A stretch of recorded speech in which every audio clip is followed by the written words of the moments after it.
La bibliografía del catedrático de Ciencia Política de la UNED, Ramón Cotarelo, habitual colaborador de este programa dedicado a la política y a la sociología, es muy amplia. A esta profusa labor literaria deberíamos añadir la de ser un destacado e incisivo articulista. Más de 1.500 artículos de prensa así lo avalan, a los que hay que añadir casi 200 artículos en revistas especializadas. El profesor Cotarelo es también traductor y dirige una colección de utopías en ACAL y otra de teoría política en Tirant-lo Blanche. Por este espacio han pasado destacados politólogos y personalidades relacionadas con la cultura invitadas por él. Y hoy le hemos traído, ha aceptado nuestra invitación, para hablarnos de un libro de texto, Introducción a la Política, que ha publicado recientemente por la editorial, precisamente la misma, Tirant-lo Blanche, de la colección Serie Ciencia Política. Un texto, como el propio autor indica, redactado de modo sencillo y accesible, que constituye una introducción a la materia para los alumnos de la UNED que van a tomar contacto con esta ciencia. Por su carácter sistemático y abundancia de información, podríamos recomendarlo también a profesionales como periodistas, comunicadores o agentes y asesores de campañas electorales que requieran de un conocimiento fidedigno de un campo tan amplio como es la política.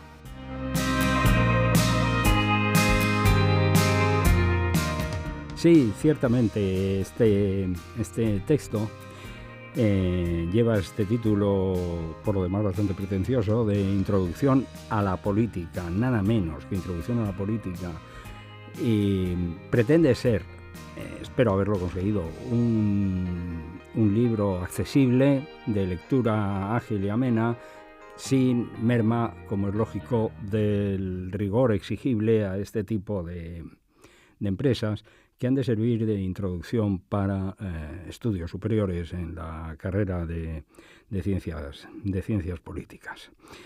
Una introducción a la política me atrevería a decir, si se me permite la anécdota de carácter personal. Es un libro que, siendo introductorio en la materia, no lo es en la obra del autor. Me resulta difícil entender que algún joven colega pueda abrir su experiencia, iniciar su andadura académica escribiendo una introducción a la política. Mi experiencia personal es que estos son obras que solamente se pueden escribir, entiendo yo, cuando uno lleva ya muchos años de experiencia. Y esto es lo que yo he tratado de hacer en este libro, acumular en él pues prácticamente toda mi vida académica, cuyo final me vengo en encontrarme, ¿no? Todas las lecturas, todos los debates, todas las clases, toda la reflexión que lleva un tema como este de la política. Y eso, como digo, tratando además de que sea legible, soportable, y hasta cierto punto también, ¿por qué no?, interesante. La obra está dividida en 6 partes, de acuerdo también con la práctica tradicional en la UNED, donde desde siempre nos hemos acogido al sistema sexagesimal más que al decimal. Está dividida en 6 partes, en 6 capítulos, 6 grandes capítulos que abordan los temas tradicionales, eternos de la política, y al mismo tiempo dan cabida a los nuevos que han surgido a lo largo del siglo XX y sobre todo en la última parte del siglo XX y lo que llevamos recorrido del siglo XXI. De forma que es una obra que trata de unificar tradición e innovación, revolución y reacción, un compuesto mixto, una mezcolanza en la que además también trato de aclarar las teorías, las doctrinas, las obras, los autores, sus biografías. En fin, es un intento que es ambicioso, lo cual no resta naturalmente un examen debidamente modesto de sus logros. Nadie escribirá jamás, probablemente, la obra definitiva a la introducción de ningún saber humanístico. No hay una introducción a la filosofía que cierre las introducciones a la filosofía. No hay una introducción a la política que cierre las introducciones a la política. Todos vamos construyendo sobre los hombros de los gigantes que nos precedieron, sobre todo si además no es nuestra condición, que más bien se aproxima a la de pigmeos que a la de gigantes.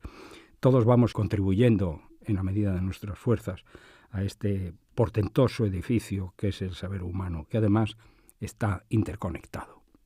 Esto me lleva a desglosar ahora por capítulos, por partes, el contenido de esta obra, y precisamente me da pie esta última observación para abordar el primer capítulo, que es una consideración general sobre la política y la forma de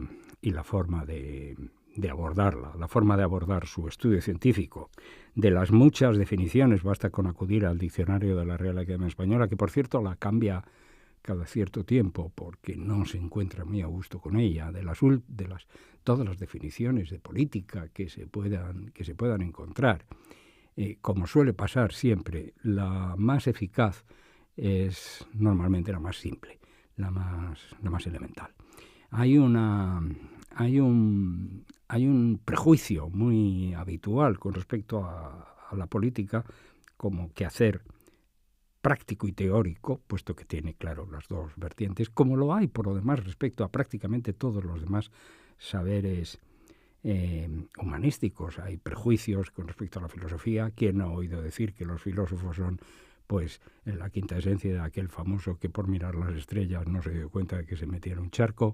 Con respecto a la psicología, ¿quién no recuerda los chistes respecto a que los psicólogos son gentes que nunca se enteran de lo que se les está diciendo porque siempre están pensando en las razones por las que se les dice? Con respecto a la economía, con respecto al derecho, pues con respecto a la política, pues lógicamente también. El prejuicio más frecuente es el de decir que la política es una cosa que sirve para engañar. La actitud que toda persona razonable debe adoptar con respecto a los políticos, respecto a la política, es la precaución, porque en cuanto se descuide le van a embaucar con bellas palabras y le van a robar la cartera. La política es vista como el discurso de la mendacidad, de la mentira, del engaño. Y ciertamente algo de esto hay, claro está, en la política, en la medida en que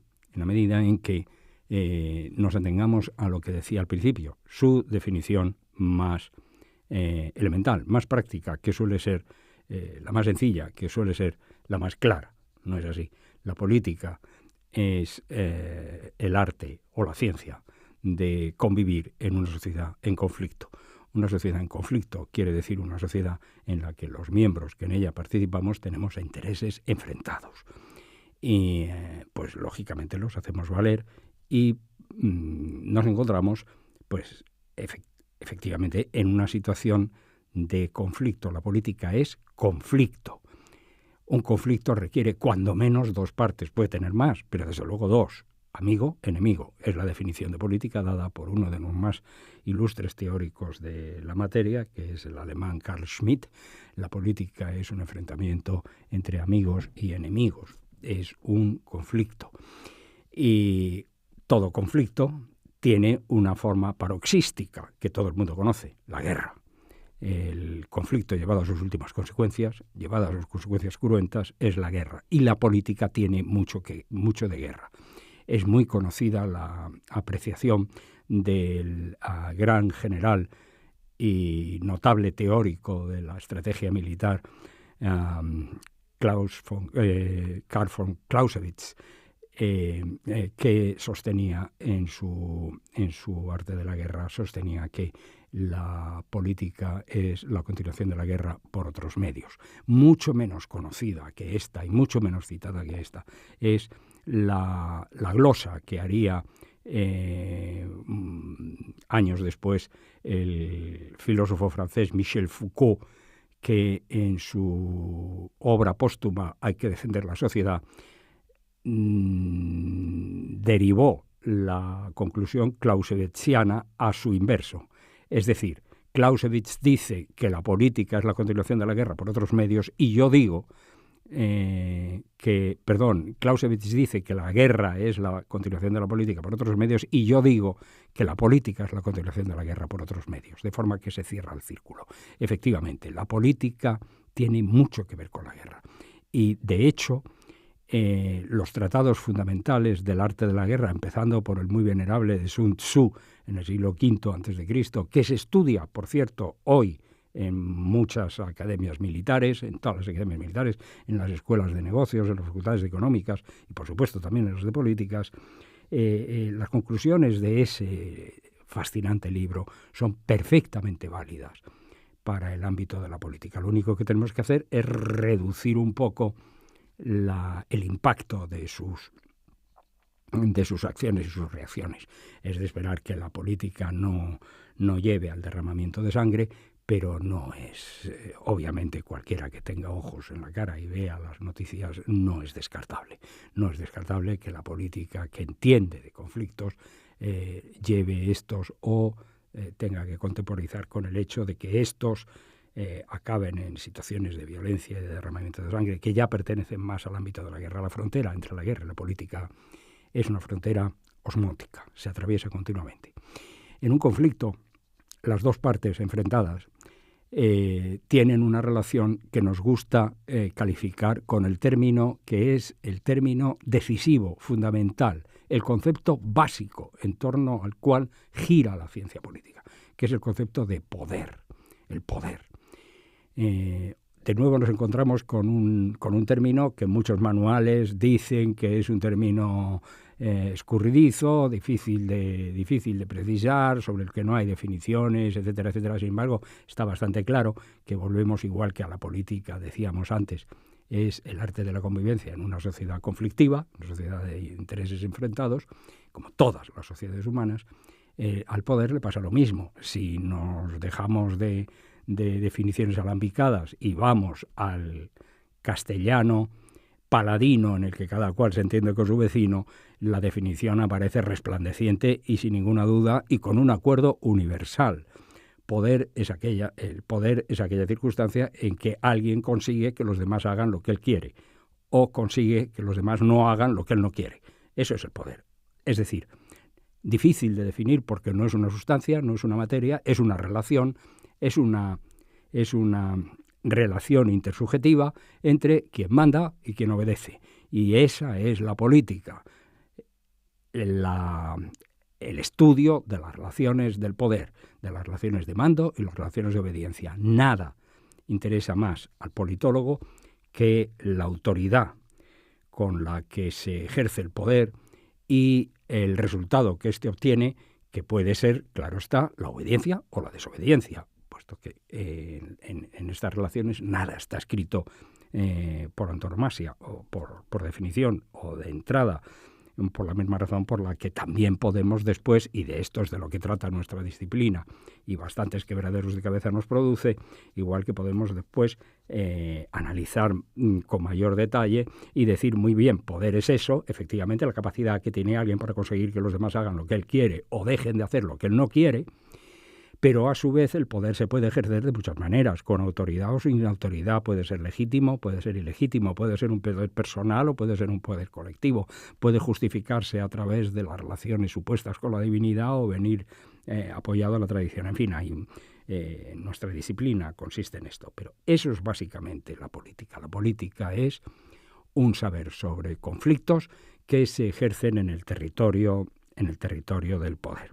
Y como ciencia, como saber científico, tiene que ajustarse a unos criterios también propios de todas las ciencias sociales, que no son exactamente los de las ciencias naturales. Es un error pretender encajar los conocimientos de las ciencias sociales, de la sociología, de la política, del derecho, de la economía, etcétera, en los moldes estrictos de de las disciplinas experimentales. Es un error manifiesto porque, claro, es cierto que estas ciencias experimentales tienen hoy día muchísimo más prestigio que todas las demás, pero esto no quiere decir que las demás tengan que imitarla servilmente, porque, entre otras cosas, pierden su naturaleza, su razón de ser y su verdadera traicionan su naturaleza.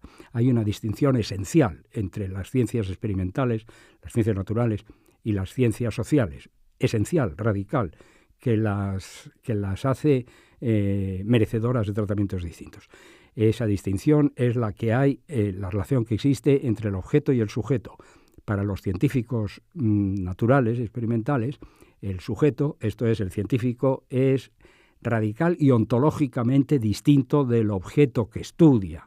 El físico no tiene nada que ver con las ondas, ni el químico con las reacciones orgánicas, etc. Mientras que en el campo de las ciencias sociales se da la inversa.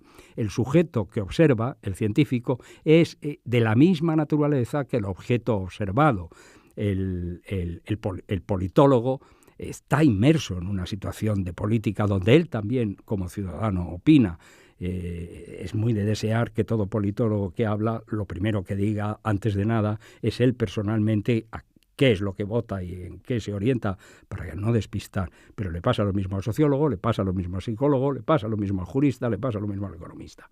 El economista que estudia la economía es también un agente de mercado, compra y vende como todo el mundo, y como todo el mundo está interesado en maximizar sus beneficios y minimizar sus pérdidas.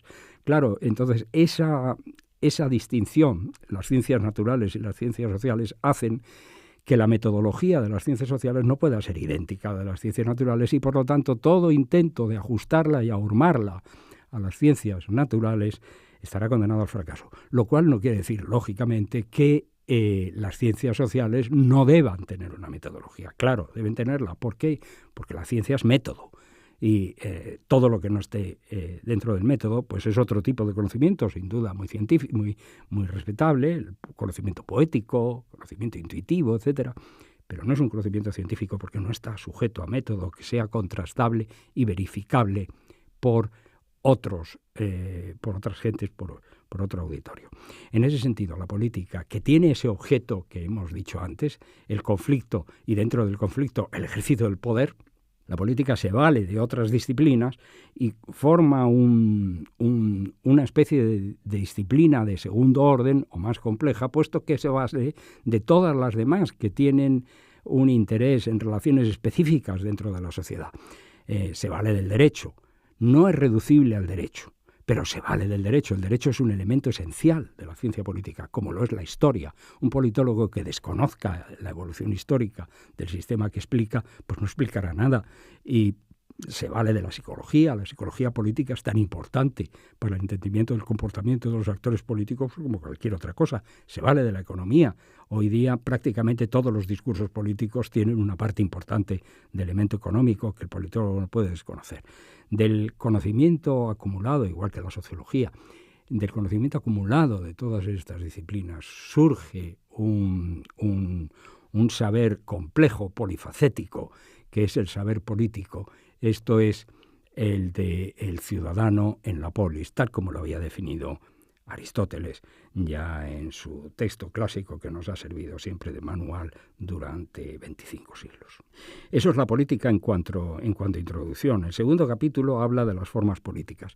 En definitiva, la política le ocurre como a la filosofía. Es un intento mantenido a lo largo de las generaciones para responder a una pregunta. Esa pregunta, en el caso del derecho, por ejemplo, pues ¿qué es la justicia? O en el caso de la economía, ¿qué es la riqueza? O en el caso de la filosofía, ¿qué es la verdad? Pues en el caso de la política es ¿cuál es la mejor forma de gobierno? Y esa es la pregunta a la que han venido respondiendo o tratando de responder todos los teóricos políticos que se han sucedido a lo largo de los siglos y que son objeto de nuestra consideración en algunas disciplinas especializadas de nuestra carrera, como la historia de las ideas políticas, por ejemplo, ¿verdad? La mejor forma de gobierno. La mejor forma de gobierno en el entendimiento de que se trata de la mejor forma de gobierno atendiendo al bien común, la mejor forma de gobierno para todos, la mejor forma de gobierno para el conjunto de la sociedad, no la mejor forma de gobierno para una camarilla, un grupo o una secta. Eso es otra cosa. También la estudiamos en política, como es lógico. En política estudiamos todos los fenómenos de la sociedad conflictiva y estudiamos también. Por ejemplo, es muy frecuente que se nos diga: no, si nosotros vamos a estudiar un determinado sistema político, estudiamos lo que es legal. No, estudiamos lo que es legal y lo que es ilegal también. Porque en muchos sistemas políticos, por ejemplo, parte de la oposición está en la clandestinidad por razones de prohibiciones, de censuras, etcétera. Muchos sistemas políticos ha pasado eso y seguirá pasando. Y la obligación del politólogo es dar cuenta de todas las relaciones de poder y de conflicto en una sociedad, sean estas legales o ilegales, advirtiendo lógicamente, claro, cuáles son las legales y cuáles son las ilegales.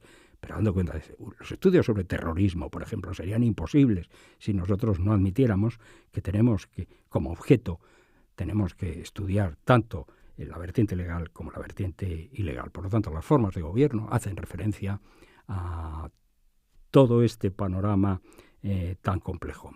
Y, insisto, regidos por un criterio muy discutible, pero un criterio al fin y al cabo exactamente igual, el mismo que persiguen los economistas, ¿no? Los economistas no persiguen, no dicen, nosotros cultivamos una ciencia que trata de explicar cómo determinados grupos privilegiados enriquecen y los demás empobrecen. No. Somos una disciplina para ver de mejorar el conjunto de la sociedad. Es más, han inventado incluso una teoría del equilibrio que llaman el óptimo de Pareto, según el cual pues una situación es deseable siempre que todo el mundo mejore, que todo el mundo se quede igual y por lo menos alguien mejore. Eso es un criterio minimalista muy de aplaudir, muy difícil de rebatir, como es lógico, muy deseable, que sería también deseable que se aplicara en otros campos del saber. Lo mismo nos pasa en la ciencia política. Vamos a averiguar las mejores formas de gobierno con el objetivo y el horizonte de que estamos hablando de las mejores formas de gobierno para el conjunto de la sociedad, para el bien común, que se llamaba a lo largo de la Edad Media, a partir de la obra de Santo Tomás y de los tomistas. Esas formas de gobierno han sido muy variadas a lo largo de la historia y, por ejemplo, una ojeada a la antropología política, la etnología política, la obra de nuestros colegas que estudian civilizaciones incluso prehistóricas y, desde luego, civilizaciones primitivas, etcétera, nos da idea de que las formas de gobierno son tan múltiples como la especie humana. Una clasificación de estas que fuera minuciosa y tratara de recogerlas todas, pues probablemente no sería fácilmente tratable porque tendría muchísimos ejemplos. Por razones de simplificación y en un libro de introducción como este del que estamos hablando, reducimos a sus tipos, en las formas de gobierno, a sus tipos más frecuentes hoy día, sin ignorancia, como es lógico, de las otras formas. Las dos formas de gobierno más frecuentes hoy día, las que abarcan prácticamente el 99% de las formas de gobierno que hay sobre la Tierra, son la monarquía y la república. Claro, la ciencia política, que tiene también una vertiente histórica, tiene que dar cuenta de que la monarquía es una forma de gobierno cuya justificación fundamental reside precisamente en su propia historia, en su carácter dinástico, en su evolución histórica. Y en su evolución histórica las monarquías han conocido varias formas. La, digamos, más frecuente y con la que nos hemos encontrado durante más tiempo a lo largo de los siglos en Europa es la monarquía absoluta. Esto es, todo el poder reside en el monarca, la soberanía reside en el monarca, función del principio del derecho divino de los reyes, y esta monarquía absoluta ha prevalecido en Europa desde la formación de los estados modernos a partir de la paz de Westfalia en 1648, pues prácticamente hasta el siglo XIX, en que ese poder absoluto del monarca ha ido reduciéndose a medida que han ido ascendiendo otros sectores sociales, los sectores sociales burgueses y después los de las clases trabajadoras, y han ido reclamando participación en el ejercicio del poder político. Sobre todo para dar cabida a una distinción que hacemos siempre en ciencia política y que es importante pero tiene un valor ejemplar. El poder ejercido sobre la base de su pura fuerza, de su imperio, que dirían los romanos, de su imperium, el poder ejercido como coacción, es lo que los romanos llamaban la potestas, pues tiene, claro, la autoridad que se deriva del hecho de que es la fuerza a la que nadie puede resistirse. Pero eso no quiere decir que sea legítimo. El poder de una dictadura es un poder incuestionable y, sin embargo, no es legítimo. Cuando el poder tiene a su vez una forma de ejercicio que está basada no en la pura violencia, sino en el consentimiento de los ciudadanos, los romanos le llamaban autoritas, y nosotros hacemos esa distinción y la respetamos mucho entre la potestad y la autoridad. La potestad, el poder desnudo, y la autoridad. El poder desnudo de la monarquía absoluta es potestas. Va convirtiéndose en autoritas, es decir, en un poder legítimo, obedecido de grado por los ciudadanos, que en los tiempos eran súbditos, luego pasarían a la condición de ciudadanos, obedecido de grado por los ciudadanos a medida que se va ablandando y va ampliándose y permitiendo el protagonismo de los otros sectores sociales. Así la monarquía absoluta pasa a ser monarquía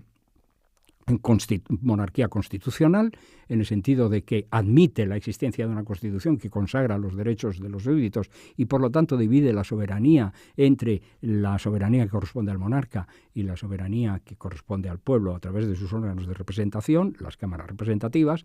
Esta forma, solo en lo nominal, que no en lo material, es la que continúa rigiendo en algunos países europeos, por ejemplo en Inglaterra, donde la soberanía reside no en el Parlamento, aunque de hecho sea así, sino en la figura que se conoce con el nombre de rey en el Parlamento. El rey en el Parlamento, la aquiescencia del rey, que por lo demás es obligada según requiere la Convención y la tradición constitucional británicas, la presencia del rey es imprescindible para la perfección jurídica del acto de la soberanía en el sistema político de la monarquía británica. Monarquía constitucional, que a su vez puede ser de dos tipos. El rey acepta una constitución que está redactada por un órgano representativo que le es ajeno, o bien el rey redacta la propia constitución y la otorga a la ciudadanía. Eso es lo que se llama la monarquía, la constitución otorgada. El caso más claro que tenemos es el de la Constitución de Luis XVIII en Francia, y también algunos casos como el Estatuto Real que ha habido en España. El tercer paso es la monarquía parlamentaria, que es la forma que tienen hoy prácticamente todas las monarquías europeas, desde luego la española, la monarquía que está basada en un sistema en el cual el rey queda relegado en cuanto que función del poder a un valor puramente simbólico. La soberanía la ejerce el Parlamento, que es la soberanía popular, y por lo tanto el rey se atiene a la Constitución y al Parlamento. Eso es monarquía parlamentaria. Y esa es la forma de monarquía más extendida hoy día. El único caso que conozco de monarquía todavía absoluta en Europa, y es un caso excepcional y que difícilmente se va a poder encontrar en las clasificaciones de los sistemas políticos, es el Vaticano, que sigue siendo, claro está, una monarquía absoluta con concentración de todos los poderes en la figura del Papa. A su vez, las repúblicas son la otra forma de gobierno, mucho menos tradicional, aunque tiene mucha antigüedad, puesto que republicanas fueron formas de gobierno de la antigua Grecia, de la Grecia clásica, y por supuesto de Roma, de donde toda la política republicana prácticamente arranca su fundamento teórico, ¿verdad? Pero tanto el caso de Grecia como el caso de Roma, de las dos antigüedades clásicas, quedaron después subsumidas en el discurrir de los tiempos a través de las edades oscuras de la Edad Media y del predominio de la monarquía, y no volvieron a resurgir hasta la guerra de independencia norteamericana de finales del siglo XVIII, el último tercio del siglo XVIII, y desde luego la Revolución Francesa, que es la que consagra la forma republicana de gobierno en todo Occidente. Así que monarquías y repúblicas son las dos formas de gobierno más extendidas. Las monarquías divididas en los que hemos dicho, monarquía absoluta, monarquía constitucional y monarquía parlamentaria, y la república dividida en las dos formas también más conocidas, república presidencialista y república parlamentaria. En Europa prácticamente todas las repúblicas son parlamentarias, es decir, predominio del Parlamento. El gobierno es elegido por el Parlamento y responsable ante él. Los dos únicos casos de sistemas presidencialistas o semipresidencialistas en Europa son Francia y Finlandia. Es una forma de república que se parece mucho a la monarquía parlamentaria, de hecho son prácticamente iguales en cuanto al funcionamiento de las instituciones, y la república presidencialista, que es radicalmente distinta de la parlamentaria. Prácticamente en Europa, salvo los casos dichos, no existe, pero sí es la figura predominante en todo el continente americano. Toda América, exceptuado el Canadá, que sigue la tradición política de Westminster, son repúblicas presidencialistas en las que el Ejecutivo está radicalmente separado del Legislativo, a diferencia de lo que pasa en Europa, donde hablamos de división de poderes, pero en realidad los tenemos conjuntados, y el Ejecutivo tiene una autoridad independiente porque es elegido directamente por la ciudadanía, igual que lo es el Parlamento. Dentro de las formas de gobierno, el tercer capítulo versa sobre la democracia. Le dedicamos una atención especial porque es la forma de gobierno que sostiene ser la mejor forma de gobierno, es decir, haber respondido a la pregunta con la que empieza la teoría política, de ser la mejor forma de gobierno. Las exigencias del guión nos obligan a poner término a esta explicación ya de por sí suficientemente atropellada del texto.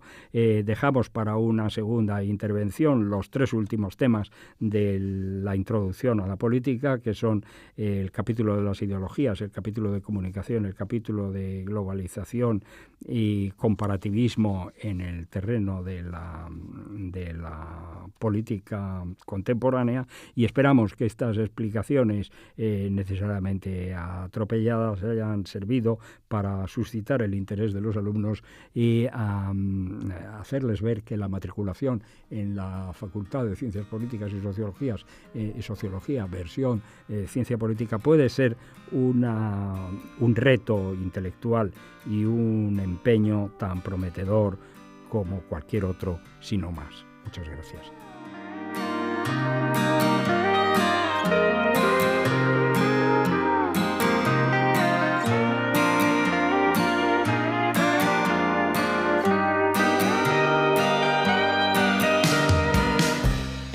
Introducción a la política es el título del libro que nos ha presentado hoy su autor, el catedrático de Ciencia Política de la UNED, Ramón Cottarello, editado por Tirant lo Blanch de la colección serie Ciencia Política, y que constituye un texto básico para todos aquellos que se interesen por la política.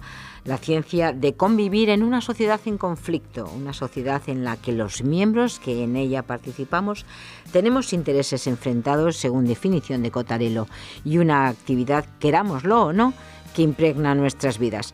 Hasta las personas más reacias a interesarse por los asuntos públicos se enfrentan a medidas que toman los actores políticos y que les afectan directa o indirectamente. Este libro es una amena introducción a este amplio campo, como se deduce de la exposición del profesor Cottarello.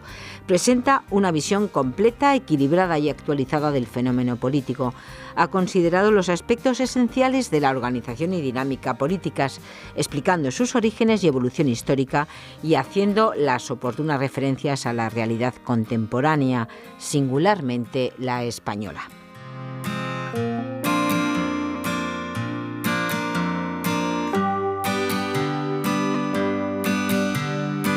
Introducción a la política de la editorial Tirant lo Blanch de la colección serie Ciencia Política.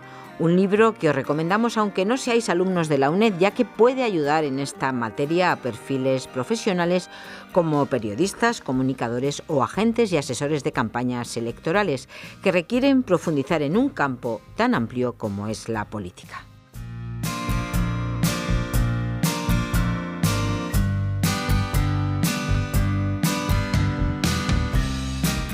En Sin Distancias nos hemos detenido hoy en el libro del catedrático Ramón Cottarello, Introducción a la Política, y antes un tema relacionado con las nuevas tecnologías nos ha interesado. Mañana y todos los días de la semana volvemos a encontrarnos aquí en Radio 3 y siempre que lo quieras en nuestro canal multimedia, Canal UNED, y en YouTube UNED Radio. Gracias por seguirnos y hasta mañana.